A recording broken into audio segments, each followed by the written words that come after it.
Esperamos que este sea un año en que el Señor obra grandemente con crecimiento espiritual para esta su iglesia. Y también, hermanos, esperamos que sea un año en que nosotros nos sometemos a nuestro Señor. Así que le damos gracias a Dios por ello. Ahora, el mensaje que viene a continuación quizá no sea el mensaje que usted estaba anhelando escuchar el primer domingo del año.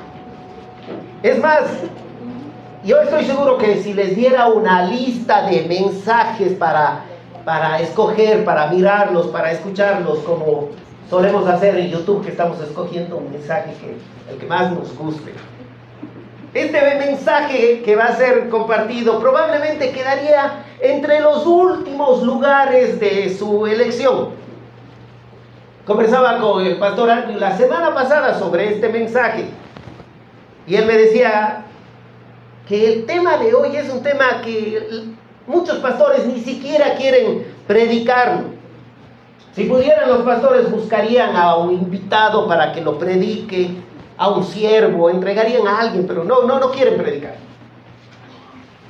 Queridos hermanos, este es un mensaje que nace por una defensa que el apóstol Pablo presentó sobre su ministerio ante acusaciones que le hicieron los corintios. Y si bien fue una acusación específica hacia el apóstol Pablo, es indudable que fue escrito y quedó sentado en este libro para enseñanza nuestra, para que nosotros aprendiéramos hoy en la actualidad. El mensaje de esta mañana, queridos hermanos, lo hemos titulado Sembrando con Fidelidad. Y vamos a pedir que abra su Biblia, por favor, en 1 Corintios, capítulo 9, versículos del 1 al 11. Ruego, por favor, si usted encontró el pasaje, la palabra de Dios, póngase de pie. Póngase de pie. En reverencia a lo que el Señor dejó en este libro como su palabra viva y eficaz.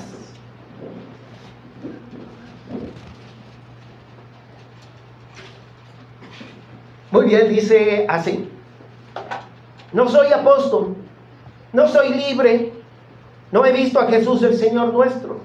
No sois vosotros mi obra en el Señor. Si para otros no soy apóstol, para vosotros ciertamente lo soy, porque el sello de mi apostolado sois vosotros en el Señor.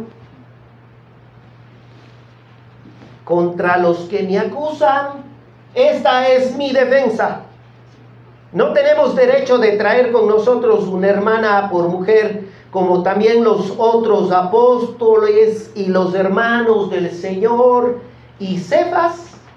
¿O solo yo y Bernabé no tenemos derecho de no trabajar? ¿Quién fue jamás soldado a sus propias expensas? ¿Quién planta viña y no come de su fruto? ¿O quién apacienta el rebaño y no toma de la leche del rebaño? ¿Digo esto solo como hombre? ¿No dice esto también la ley? Porque en la ley de Moisés está escrito: no pondrás bozal al buey que trilla. ¿Tiene Dios cuidado de los bueyes? ¿O lo dice enteramente por nosotros? Pues por nosotros se escribió. Porque con esperanza debe arar el que ara, y el que trilla con esperanza de recibir del fruto. Si nosotros sembramos entre vosotros lo espiritual, es gran cosa si segaremos de vosotros lo material. Cierre sus ojos y oramos. Padre, gracias, Señor. Gracias porque estamos en este primer domingo del año y nos permitiste llegar aquí. Tienes algo que decirnos, eso es seguro, Señor, a todos, a cada uno de nosotros. Y te pedimos, Padre, que abras nuestro entendimiento, que no dejes que nuestros corazones se endurezcan, como en muchas ocasiones ya venimos predispuestos a endurecer nuestros corazones y a no escuchar lo que quieres decirnos. Bendice este día, esta mañana. Santo Espíritu de Dios, Maestro nuestro, perdona mis pecados y ayúdame a expresar tu palabra con fidelidad. En el nombre de Jesús, amén. Tomen asiento, por favor. El primer punto que veremos esta mañana es la acusación. La acusación que recibió el apóstol Pablo de parte de algunos hermanos en la iglesia en Corinto. Ahora debemos recalcar, queridos hermanos, que esta acusación no es un problema que esté viviendo la iglesia cristiana el camino, o al menos yo lo desconozco. Y lo digo con toda la seriedad del caso. No estoy usando ni de ironía ni de sarcasmo en ninguna de mis palabras, lo estoy diciendo honestamente. Y no vamos a arrancar este mensaje desde el versículo 1, sino desde el versículo 3, así que escúchelo, porque Pablo dice en el versículo 3, contra los que me acusan, esta es mi defensa. Queridos hermanos, fue el apóstol Pablo quien fundó la iglesia en Corinto. Fue él quien sufrió muchos trabajos al iniciar esta obra.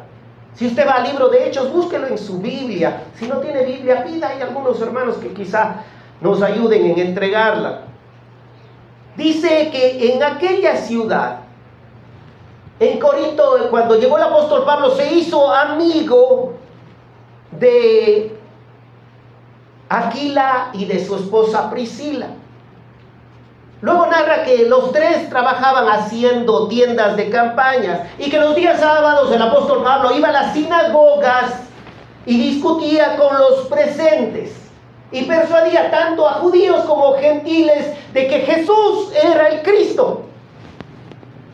Escuche, yo no me he encontrado con una, dos o tres o cuatro personas, 5, sino con muchas personas que defienden el pastorado laico o el pastorado bivocacional. Cuando digo pastorado laico me refiero a aquellas personas que sirven como pastores en la iglesia, pero que también tienen sus trabajos de los cuales reciben su sustento. Estas personas miran el versículo 3 de ese capítulo 18 de Hechos y dicen, Pablo fue un pastor bivocacional, ahí estaba trabajando. No obstante, hermanos, no siguen con todo el contexto del pasaje, pues 2 versículos después, en el versículo 5 de Hechos 18, la escritura dice, y cuando Silas y Timoteo vinieron de Macedonia, Pablo estaba entregado por entero a la predicación de la palabra, testificando a los judíos que Jesús era el Cristo. Mire cómo lo dice la NBI ahí en pantalla. Cuando Silas y Timoteo llegaron de Macedonia, Pablo se dedicó exclusivamente a la predicación, testificándoles a los judíos que Jesús era el Mesías. ¿A qué se dedicó exclusivamente? A la predicación. ¿Qué enseña este pasaje? Enseña que el apóstol Pablo al inicio era bivocacional, pero que después estaba dedicado a tiempo completo a su ministerio. Hermanos, nosotros también tenemos un pastor bivocacional, el pastor Andrew, y todos sabemos que ha sido de tremenda bendición a la iglesia. Y esperamos en el futuro tener otros pastores también que sean bivocacionales, pero nuestro anhelo es llegar a tener más siervos a tiempo completo. Y son muy necesarios, hermanos, gracias al Dios, al inminente crecimiento de la iglesia. Es más, quisiéramos ya poder contratar a alguien más a tiempo completo, pero tenemos un enemigo que es el factor económico. Y ese punto sí, como iglesia, todos deberíamos de estar ya preocupados y pensando. Escuche, por favor. El problema no es si los pastores laicos o bivocacionales son bíblicos. El problema surge cuando todos los pastores en una iglesia ejercen su función de esta manera. Y no hay ni un pastor que esté a tiempo completo. ¿Sabe qué decía Spurgeon? Mira, ahí lo tiene en pantalla. Decía, la obra solemne de la que el ministerio cristiano se trata demanda el todo del hombre y lo mejor de él. Comprometerse con él a medias es un insulto a Dios y al hombre. Eso decía Spurgeon. Porque, hermanos, lamentablemente nosotros sabemos de que el pastor laico bivocacional, por más amor que le ponga, hay ocasiones en que ya le toca llegar a preparar un estudio, una prédica en la noche, cuando ya está agotado, cuando su mente está cansada. Ahora observe, Quizá los versículos más relevantes de Hechos 18 son del 9 al 11. El Señor Jesucristo le dice a Pablo: no temas, sino habla y no calles, porque yo estoy contigo, y ninguno podrá sobre ti la mano para hacerte mal, porque yo tengo mucho pueblo en esta ciudad. Ahí lo tenía también en pantalla. Y se detuvo allí 1 año y 6 meses enseñándole la palabra de Dios. Ahora sí entiende cómo fue fundada la iglesia en Corinto. Fue fundada por el apóstol Pablo. Él estuvo 1 año y medio ahí. El Señor mismo le mandó a que lo haga. Permítame retomar al versículo 3 de 1 Corintios. Pablo dice: contra los que me acusan, esta es mi defensa. El pastor está en toda la iglesia, tiende a ser criticado. Archibald Thomas Robertson diría: cuán a menudo se encuentra al pastor bajo el microscopio del crítico. Otro autor dice: en el pueblo cristiano nadie está más expuesto a la crítica que el obrero del Señor. Y el apóstol Pablo también estaba así, hermanos. Así como Pablo tenía muchas personas que lo defendían, tenía muchos críticos, los anti-Pablo, que ya lo vimos en el capítulo 3. El apóstol Pablo dice en ese versículo 3: contra los que me acusan. Y esa pequeña palabra griega, anacrino, o acusar, escuche, puede ser traducida por discernir, escudriñar, examinar, investigar. Puede ser traducida también por interrogar o por preguntar.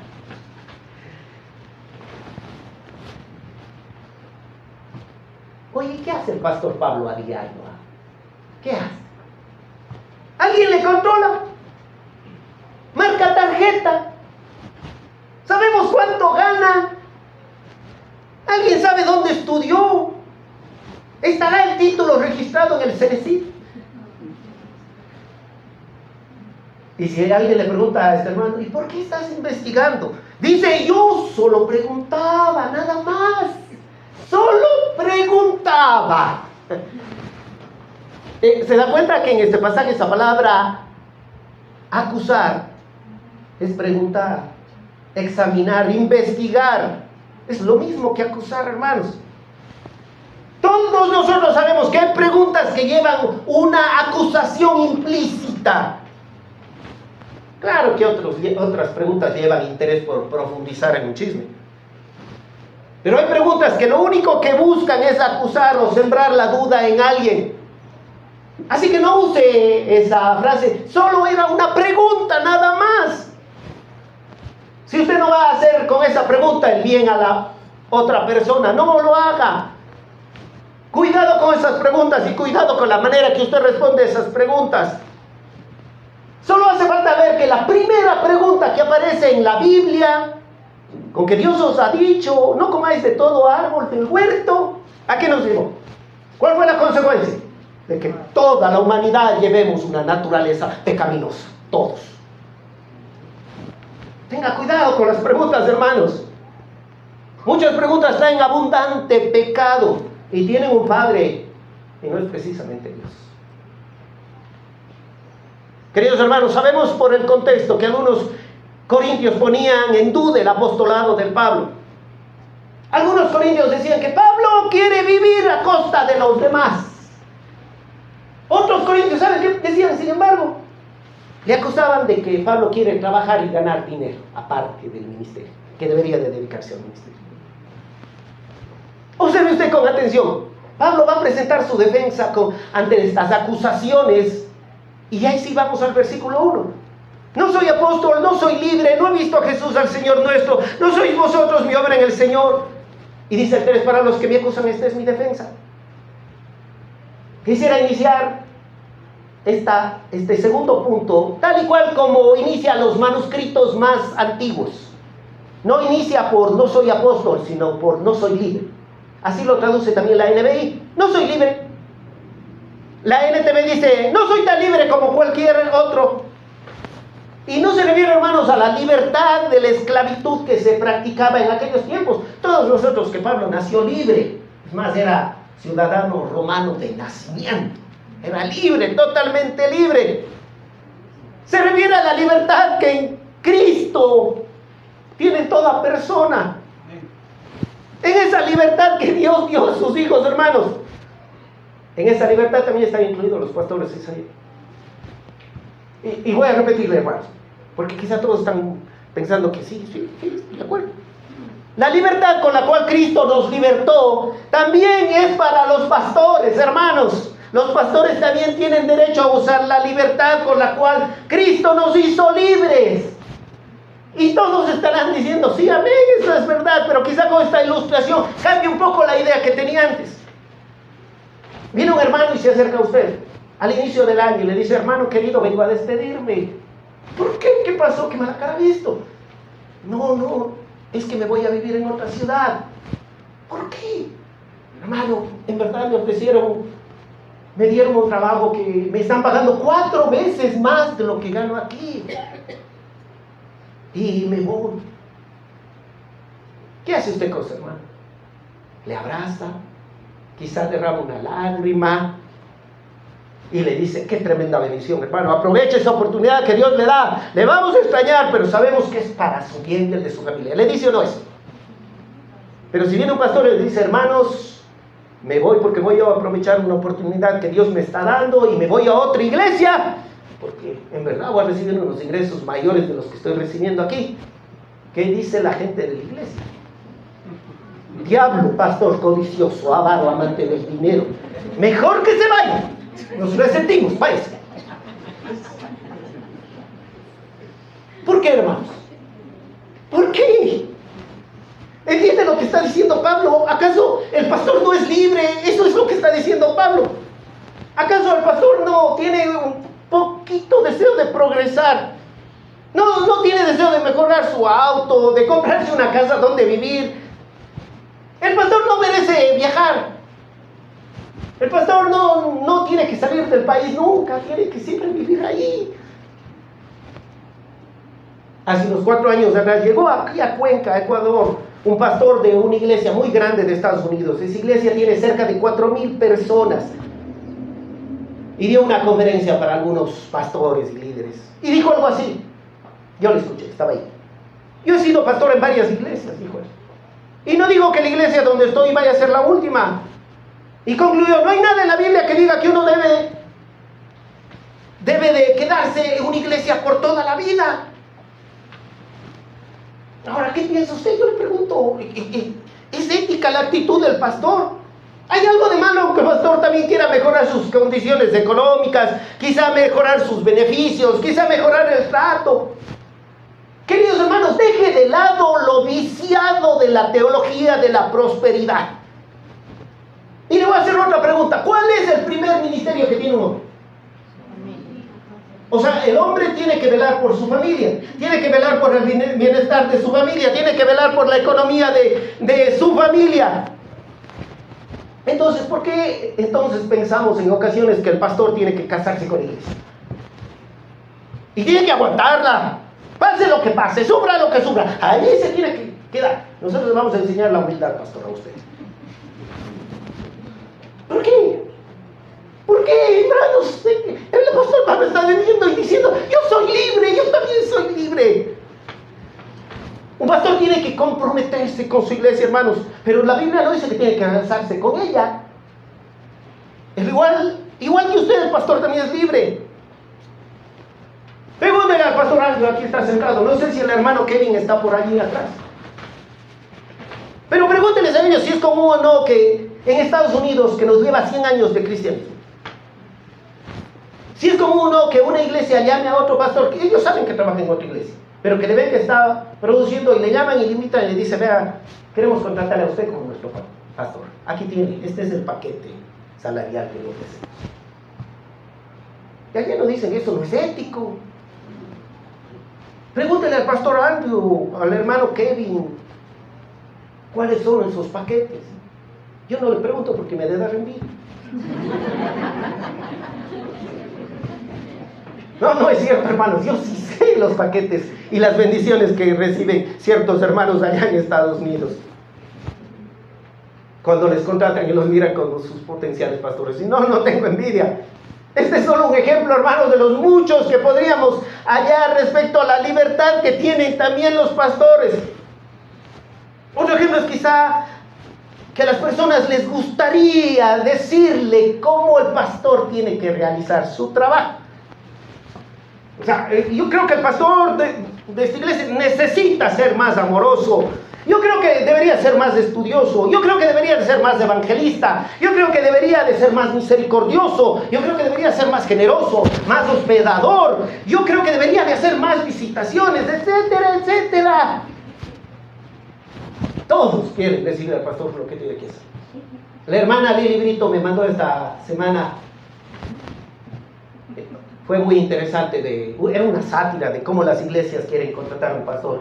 Y le contratan a Jeremías y dice que se queja mucho, y le contratan a José, pero le dicen que está muy joven, etcétera, etcétera.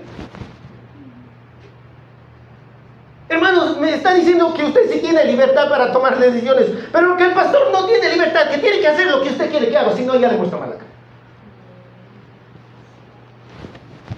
Vea, si yo tomo como ejemplo el capítulo que vimos la semana anterior sobre lo sacrificado a los ídolos y lo contextualizo con este capítulo, le aseguro que los corintios le iban a criticar a Pablo, coma de lo sacrificado a los ídolos o no coma. Y si comía le iban a decir ¿por qué comió? Y si no comía le iban a decir ¿por qué no comió? Pero Pablo, ¿acaso no era libre para guiar su conducta según su propia convicción, según su propio conocimiento? ¿O tiene que actuar según todo lo que los otros hermanos les hubiese gustado que actúe? ¿Es verdad o no? Sí. Mire, observe la continuación. Ahí lo pongo en pantalla, el versículo 1. Solo quiero ponerle en pantalla porque necesitamos recalcar lo que está ahí con amarillo. Pablo dice, no soy apóstol, no he visto a Jesús el Señor nuestro, no sois vosotros mi obra en el Señor. Y al versículo 3 dice, contra los que me acusan, esta es mi defensa. ¿De quién está hablando el apóstol Pablo en estos versículos, hermanos? De él mismo. ¿O no? ¿Está hablando o no está hablando de él mismo? Ahí está con nosotros. No soy yo. No he visto a Jesús, no sois vosotros mi obra, esta es mi defensa. ¿Sabe usted por qué el conocimiento envanece y el amor edifica? Porque estoy seguro que muchos que tienen conocimiento al leer estos versículos 1 y 3 le hubieran dicho a Pablo, no eres tú, es Cristo. En tu vida es Cristo, así que no eres tú, Pablo. Peganita está diciendo que tú haces eso. Yo les he contado varias veces que hace muchos años vi cómo un grupo que empezó a estudiar y a ganar conocimiento empezó a envanecerse. Yo no podía decir voy a hacer tal cosa, porque decía, ¡no eres tú! Es Cristo. Enseguida. Es Cristo el que hace. Y yo les pregunto, ¿Pablo no sabía que era Cristo? Sí sabía, hermanos, claro que sí. Pero Pablo está presentando una defensa personal porque los ingratos corintios le estaban acusando a él, no le estaban acusando a Cristo. Por eso dice, no soy yo, no he visto, no es mi obra, esta es mi defensa. Y yo les ruego que durante este mensaje, le ruego su gracia, su misericordia para mí, hermanos. Porque yo voy a tener que usar algunos ejemplos personales, propios. ¿Sabe por qué? Porque si yo le digo, Spurgeon donaba gran parte de su dinero, ustedes van a decir, sí, claro, es que sí confiamos en Spurgeon, ustedes que no confiamos. Si yo les digo, Moody hacía tal cosa, ustedes van a decir, sí, Moody, no sé usted. ¿O no? ¿Sí o no? Así que no satanicen cuando ponga un ejemplo personal, porque no me queda otra. Esta también es mi defensa, de cierta manera, en el ministerio. Y sobre todo porque hoy en día, queridos hermanos, hay demasiada acusación a los pastores en general sobre cómo viven, si deben recibir salario, si se enriquecen o no. Hay mucha acusación. Pablo dice, no soy apóstol. Casi no ha cambiado esta palabra del original, en griego es apóstolos. Su significado es enviado de Jesucristo, mensajero, comisionado, embajador. Ya no hay apóstoles, hermanos. Un requisito para ser apóstol era haber visto a Jesucristo resucitado. Por eso Pablo dice en la siguiente pregunta retórica, no he visto a Jesús el Señor nuestro. O sea, yo sí soy apóstol porque yo le vi. Y hay muchos testigos al respecto.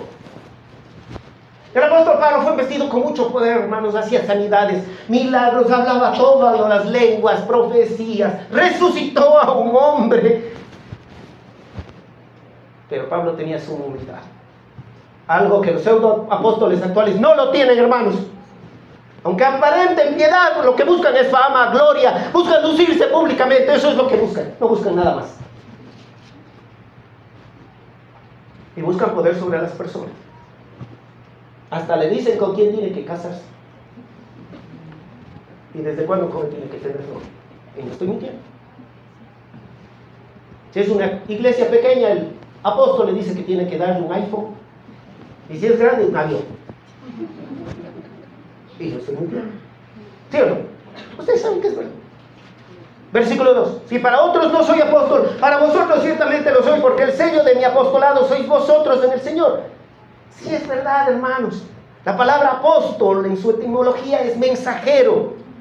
Pablo no fue apóstol para todo el mundo. Él hizo 3 viajes misioneros y en esos 3 viajes visitó ciertas ciudades. Pero Pablo fue enviado por el mismo Señor Jesucristo a Corinto. Jesucristo le dijo que se quede allí, que allí tenía mucho pueblo.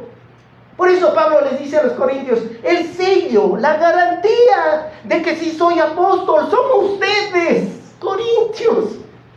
Ustedes, la misma iglesia. Ustedes son mi garantía de que sí soy apóstol. Y ahora preste atención, porque el tema que viene a continuación sigue siendo en la actualidad uno de los temas de más debate y de mayor crítica en la iglesia. ¿El siervo de Dios debe vivir o no de la iglesia? Miremos lo que dice Pablo, del 4 al 6.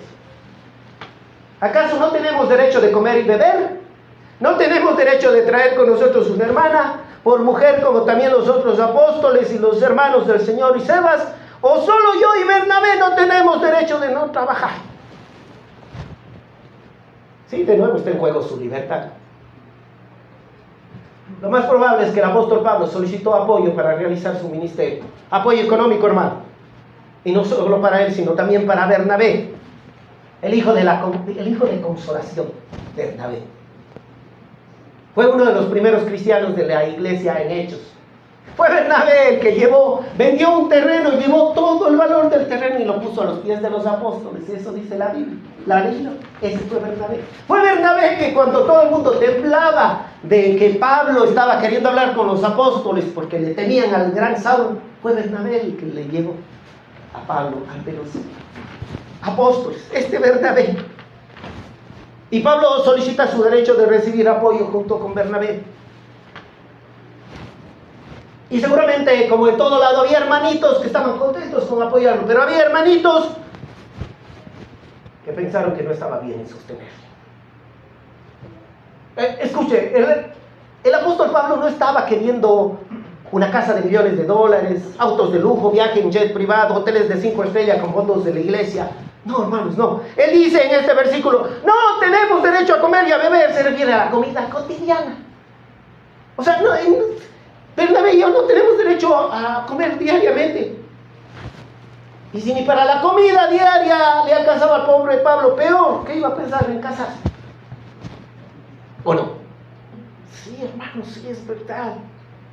El versículo 5 dice, no tenemos derecho de traer con nosotros una hermana por mujer, como también los otros apóstoles y los hermanos del Señor y Cefas.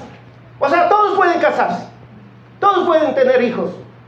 Y nosotros no tenemos derecho de casarnos con una hermana creyente, así lo traduce la NBI. Como si se casaron también los otros apóstoles.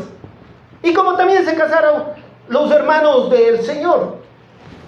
Y sí, queridos amigos y hermanos, con el respeto que ustedes se merecen, cuando la Biblia habla de los hermanos de Jesús, sí, se refiere a los hermanos de sangre por parte de María. Hay muchos pasajes que hablan al respecto. Lucas le llama el primogénito de María. Y si le llama el primogénito, ¿por qué? Porque tuvo otros hijos. Habla Hechos, Juan, Gálatas, aquí en Primera de los Corintios. Pero voy a hacer una breve acotación por si acaso hay alguna persona que aún lo dude. Mateo 12, 46, 49. Mientras él aún hablaba a la gente, aquí su madre y sus hermanos, sus adelfos, estaban afuera y le querían hablar. Y le dijo uno, aquí tu madre y tus hermanos están afuera y te quieren hablar. ¿Quién le quería hablar? Los hermanos naturales. Respondiendo al que le decía esto, dijo, ¿quién es mi madre y quiénes son mis hermanos? Y extendiendo su mano hacia sus discípulos, dijo, he aquí mi madre y mis hermanos, o sea, mis adelfos espirituales. Ahí están los dos. No hay dónde confundirse. No me diga que son los primos, no, esa palabra delfos es hermanos. Mateo 13, 55, 56, ahí lo tiene en pantalla. ¿No es este el hijo del carpintero? ¿No se llama su madre María y sus hermanos Jacobo, José, Simón y Judas? ¿No están todas sus hermanas con nosotros? Eran los hermanos y no había nada de malo. Hermanos, no hay nada de malo en que María y José hayan tenido otros hijos después de Jesús. Y Jesús fue el primogénito, eso es claro. Pablo dice, todos se han casado. Los apóstoles se han casado. Los hermanos de Jesús se han casado. Pedro mismo ya se casó. Es más, algunas personas, según la tradición, dicen que la esposa de Pedro se llamaba Perpetua. Otros dicen que Concordia. Quizá era Perpetua Concordia. Pero eso no está en la Biblia, hermanos. Y así no podemos hacer doctrina de aquello. Pero Pablo, al ver que todos estaban casados, dice en el versículo 6, ¿o solo yo y Bernabé no tenemos derecho de no trabajar? No quiere decir que Pablo quería vivir de ocioso sin hacer nada. Se refiere a que Pablo tenía todo el derecho de no trabajar secularmente. Observe, NBI. Pues que solo Bernabé y yo estamos obligados a ganarnos la vida con otros trabajos. Escuche usted con atención el versículo 7, porque Pablo usa ilustraciones claras sobre el tema de vivir, de sustentarse de lo que uno hace.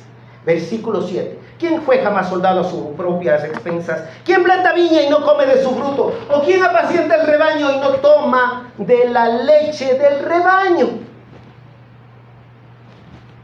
Hermanos, en verdad les digo con profundo respeto, pero la iglesia no le está haciendo favor a ningún pastor cuando le paga un salario digno.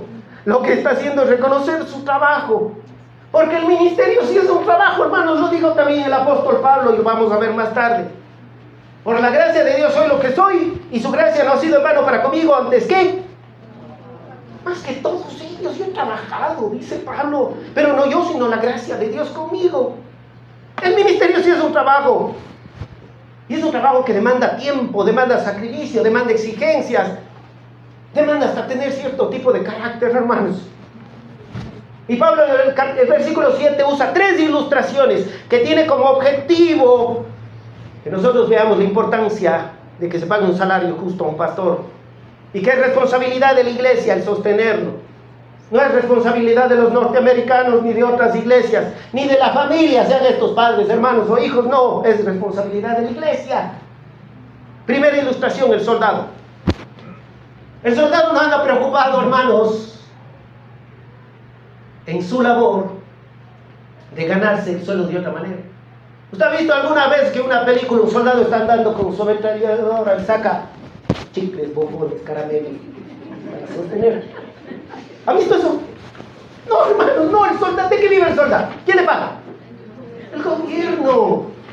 ¿Cuál es la tarea del soldado? Agradar a sus superiores. Eso dijo Pablo en 2 Timoteo 2:4. Ninguno que milita se enrede en los negocios de la vida a fin de agradar a aquel que lo tomó por soldado. La NBI dice, ningún soldado quiere agradar a sus superiores. A que quiere agradar a su superior se enreda en cuestiones civiles. Pero está haciendo una analogía del ministerio, hermanos. Está haciendo una analogía del ministerio. Segunda ilustración que usa, la del viticultor. Algunos dirán vinicultor, no, hermanos, es viticultor. El vinicultor es el que elabora vinos, el viticultor es el que siembra y planta y cultiva la vid. ¿Usted ha visto alguna vez un viticultor que está ahí con sus plantas y no coge una uvita y se come? ¿Le ha visto? ¿Hace mal? Le pregunto, ¿es poco ético que haga eso? Alguien le mira que coja una uva de lo que está trabajando y le dice, ¡pecador! Y cuando lleva la cosecha a vender, recibe su dinero y regresa contento, alguien le dice, ¡pecador! ¿Por qué no donas todo eso? Pero del pastor sí todo el mundo critica. Y la tercera ilustración es de un pastor que toma la leche de su rebaño. Por hacerlo alguien le dice que está mal. No, es que la lógica es que todos pensamos, él se lo merece, es pastor, son sus ovejas. Está haciendo su trabajo, está cuidando al rebaño, les lleva a pastos verdes, les da aguas de reposo.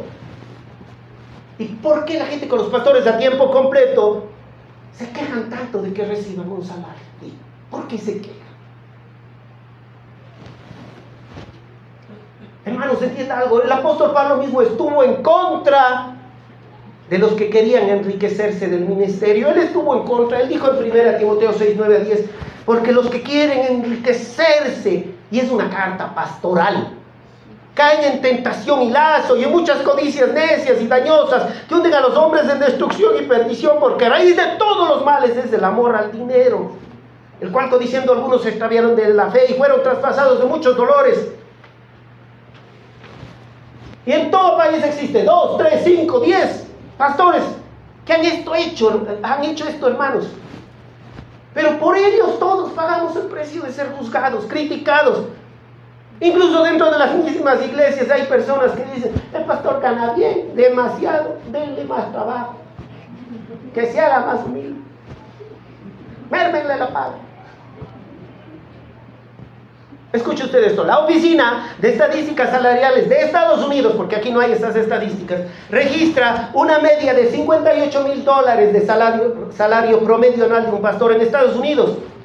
Pero en este promedio, hermanos, también están registrados aquellos que según las estadísticas son pastores de mega iglesias, es decir, iglesias de más de 1,000 personas. Algunos de estos pastores de mega iglesias reciben salarios promedios de $284,000 al año, $23,000 al mes, hermanos. También quizá están algunos pastores famosos de televisión, los televangelistas. Algunos de estos hombres llegan a ganar, ¿saben cuánto? $4 millones al año, hermano. Haga cálculos. Te ayudo, $333,000 al mes. Pero ¿por qué? Todo el mundo ve a ellos. Y ya miran con la misma medida, le miden a todos los pastores del mundo. Y piensan que todos los pastores ganan así y que son ladrones. Pero no quieren mirar que en el mismo Estados Unidos hay pastores que tienen un salario promedio de $32,860 al año. Eso es $2,700 al mes. Harta plata, dirán algunos. Hermanos, en Estados Unidos, según la Agencia Oficial de Pobreza, una familia de 4 personas que vive con $32,150 es una familia que está en la pobreza. ¿Sí lo entienden? Y hay muchos pastores que están ganando eso allá en Estados Unidos. Pablo está diciendo en este pasaje que el soldado, el viticultor, el pastor vive de su trabajo y come de su trabajo. ¿Y por qué los mismos corintios a los cuales él les pastoreó cuestionan que Pablo y Bernabé no reciban apoyo por su trabajo? Y es notable la acotación de Pablo en el último punto. El recibir un salario, ¿acaso es voluntad del hombre? Versos del 8 al 10. Digo esto solo como hombre, ¿no dice esto también la ley? Porque en la ley de Moisés está escrito: no pondrás bozal al buey que trilla. ¿Tiene descuidado de los bueyes o lo dice enteramente por nosotros? Pues por nosotros escribió porque con esperanza debe arar el que ara, y el que trilla con esperanza de recibir del fruto. El último punto, queridos hermanos, es que si el pastor debe recibir un salario por parte de la iglesia, es palabra de Dios, no es del hombre. Pablo dice en el versículo 8: digo esto solo como hombre. La NTV lo pone así, mire, ahí debe de estar en pantalla. ¿Expreso meramente una opinión humana o dice la ley lo mismo? Hay una ligera posibilidad, muy remota por cierto, pero hay una ligera posibilidad que saliendo de aquí alguna familia durante el tiempo del almuerzo diga: oye, así el pastor nos dijo todito lo que ha tenido guardado en el corazón.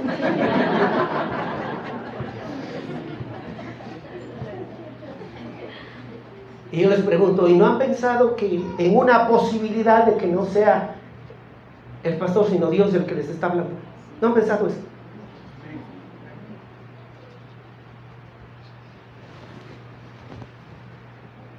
Yo estoy seguro que en ocasiones todos nosotros quisiéramos que Dios mismo nos hable directamente. y nos diga lo que tenemos que hacer. El otro día miraba algo gracioso, una ilustración de una señora que le reclamaba a Dios sobre el marido que le tocó. Dicen que en el mundo eso es frecuente, yo sé que aquí eso no sucede. Y el Señor le dice en la ilustración a esta señora: pero si te mandé el mejor esposo y le dijiste que solo le querías como amigo. Otros ruegan a Dios que les hable y no abren su Biblia. No oran, no van nunca a un estudio bíblico. Llegan a la iglesia eventualmente e incluso cuando llegan se pasan distraídos con el celular. ¿Cómo quiere que Dios le hable? ¿Cómo quiere que Dios le hable? Y Pablo en este versículo está diciendo: dijo esto solo como hombre, expreso solamente una opinión humana. No, hermanos, nosotros sabemos que este texto tiene inspiración divina. Dios mismo lo sopló para nosotros. No es irrelevante, hermanos, el texto es importante. Y Pablo dice: no dice esto también la ley, porque en la ley de Moisés está escrito: no pondrás bozal al buey que trilla. ¿Tiene Dios cuidado de los bueyes o lo dice enteramente por nosotros?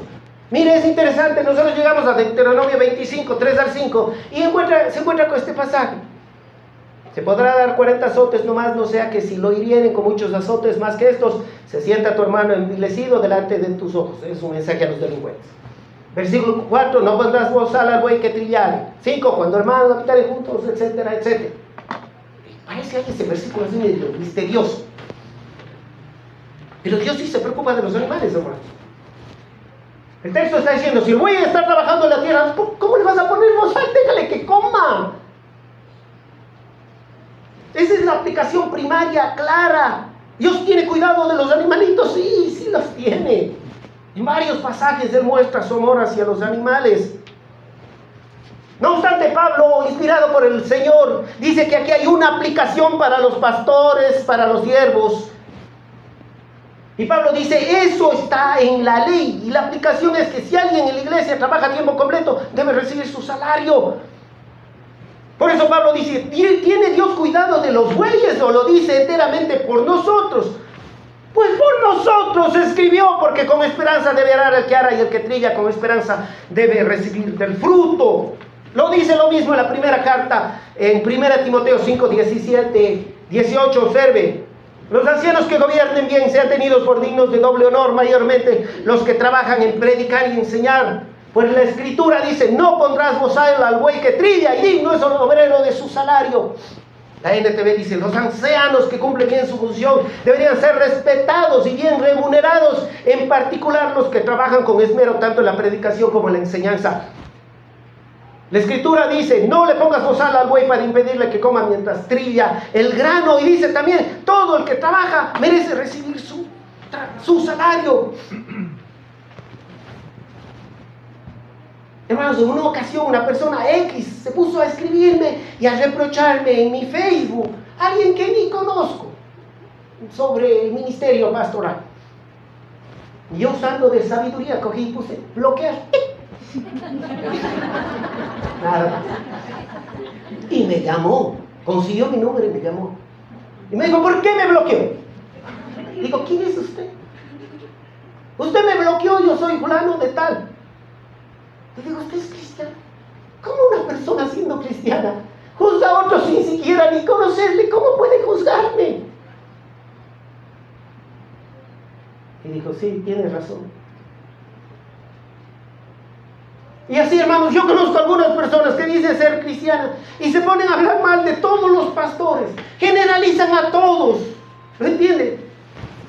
Hay algunos que dicen que ellos no van a ninguna iglesia porque los pastores son ladrones aprovechados, buscan sacar sueldo de la iglesia. Hay una persona, y lo dijo, hasta ha hablado a gente de esta iglesia, diciendo que los pastores son así, y él me conoce y sabe que está refiriéndose a mí. Tiene como objetivo desprestigiarme. ¿Y sabe cuál es el problema? Es que ni siquiera soy yo quien ha dicho que el pastor debe recibir un sueldo. ¿Quién lo enseña? La palabra de Dios. Lo enseña el Señor, hermanos. Deben ir a decirle al Señor que él se equivocó, no yo. Hermanos, el ministerio no es fácil. La persona que entra al ministerio tiene que estar dispuesto a escuchar ofensas, desalientos. En ocasiones las personas muestran poco aprecio. de frente nos menosprecian, demuestran poco valor al trabajo pastoral. Hace unas pocas semanas, por intereses económicos, alguien hasta llegó a decir que yo no era ni pastor evangélico, sino que era católico. Y yo nunca les he dicho nada, hermano. Nada, no dije nada. Yo dije, algo sí voy aprendiendo con los años. Es decir, Dios es mi juez.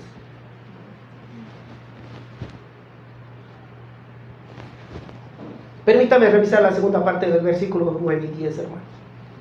Pues por nosotros se escribió, porque con esperanza debe dar el que ara y el que trilla, con esperanza de recibir el fruto. Si nosotros sembramos entre vosotros lo espiritual, es gran cosa si segaremos de vosotros la material. Pablo dice, por nosotros se escribió esto, es decir, por los que estamos en el ministerio. Y me gusta mucho esa palabra esperanza. ¿Sí sabe lo que significa? Esa palabra esperanza significa anhelo, significa placer, significa confianza. Pablo está diciendo aquí que así como cuando usted recibe su sueldo, cuando usted recibe su paga, se alegra. Que así como cuando usted recibe su décimo, su bono navideño, su pavo, su pernil, su canasta navideña, su nuevo uniforme, sus utilidades, sus gastos de representación, etcétera, etcétera, usted se alegra. O está anhelando recibirlas. O tiene esperanza de recibirlas. Pablo está diciendo de la misma manera, un pastor cuando recibe su salario también se alegra. También se alegra porque también es hombre. Está esperando que llegue la fecha para poder cobrar, porque también tiene necesidades, ¿o no?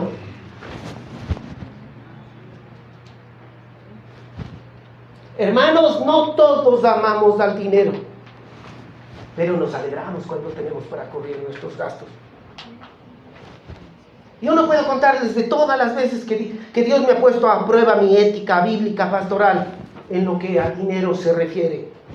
Pero les voy a contar solo lo que pasó hace poco tiempo, porque es lo que recuerdo. Y quizá ustedes nunca lo sabrán, y como les decía antes, yo le puedo contar de MacArthur, pero ya ni siquiera está aquí. Y no son ustedes la iglesia de él. Y quizá algunos hasta duden si el pastor que tienen es ético o no. Alguien se acercó a mí hace unas 2 o 3 semanas. No va a dar nombres. Me dijo, tengo una ofrenda, pero no sé si dársela a usted o colocarla en la iglesia. Hermano, escuche, la ofrenda de este hermano era el monto, o es el monto, de lo que todas las 250 personas de esta iglesia dan en 2 semanas. Imagínense. Si yo razonara como algunos de los que estamos aquí, probablemente hubiera dicho, utilidades no tengo, pedir bono navideño me da vergüenza. Venga, pase.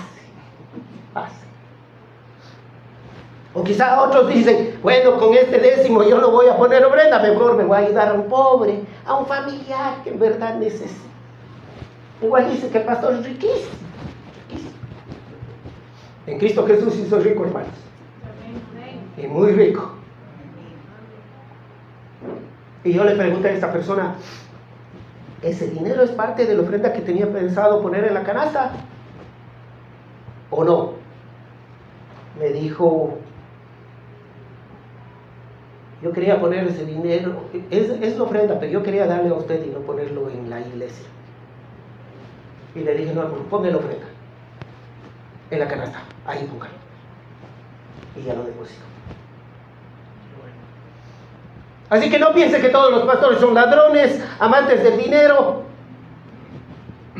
Pero al igual que todos ustedes, también los pastores tenemos esperanza de recibir una bendición económica. Pablo dice finalmente, si nosotros sembramos en vosotros lo espiritual, es gran cosa si segaremos de vosotros lo material. La siembra de la palabra, lo espiritual, trata de valores eternos, hermanos, de lo incorruptible, de lo celestial, de lo que no se corroe. Y Pablo lo que está diciendo es, si un pastor siembra en usted la fidelidad espiritual, es gran cosa que coseche de usted lo material.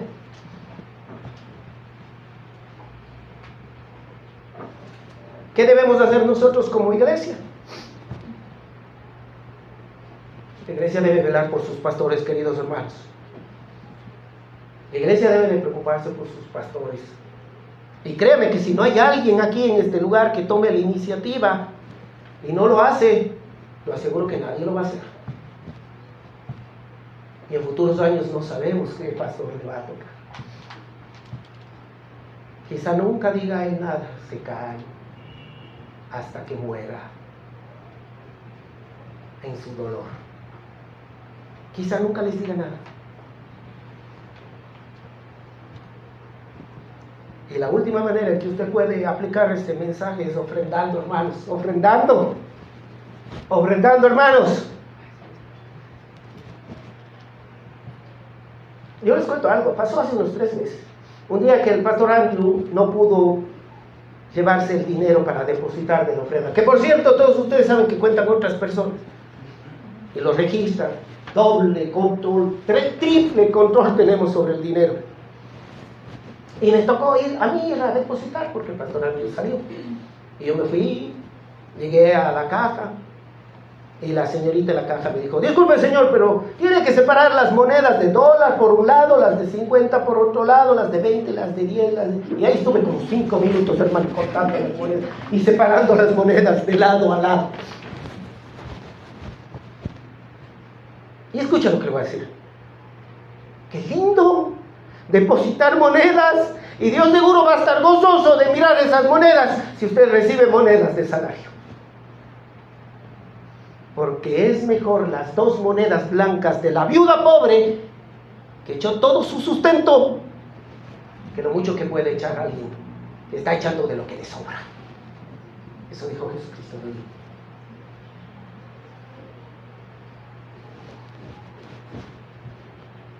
Pero quizá, hermanos, el deseo de Dios para este año, al darnos este pasaje, el primer domingo del año, es que usted medite y piense si en usted alguien sembró con fidelidad en lo espiritual, en lo eterno. Es poco si recibe de usted lo material. Cierre sus ojos, oramos. Gracias, Señor.